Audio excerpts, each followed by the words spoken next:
Hometown Christmas is a perfect example of a traditional, stereotypical rom-com Christmas film. There was nothing about it that I did not like. There was nothing about it that stood out as being absolutely amazing. It is a very generic example of this kind of film, and one that I would happily recommend for trying to get into this kind of film because I did generally enjoy it. This was released in 2018, directed by Emily Moss Wilson, written by Emily Moss Wilson and Marcy Holland. And with regards to the narrative, as far as Lifetime films go, this is pretty much exactly what you can expect.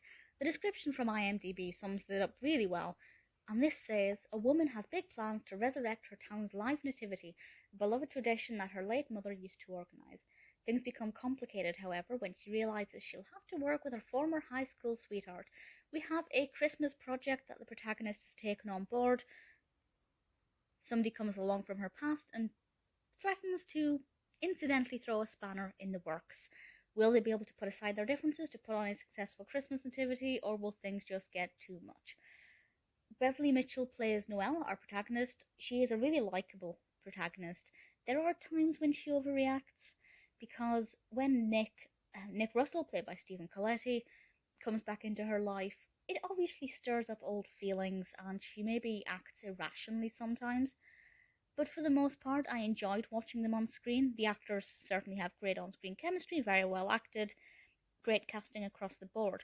Erin Cahill is in this, she plays Jen. This is the first time I've seen her in a film where she's not the main protagonist, which was quite interesting.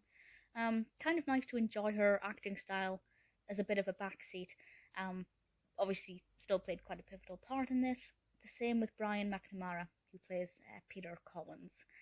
The casting, the acting, ticking all the right boxes. The young child actors in this are brilliant. The fact that they're setting up a Christmas nativity means that there's quite a lot of festivity in this, and that's something that I really enjoyed. It all seemed to work really well. The editing of the narrative flowed beautifully from start to finish.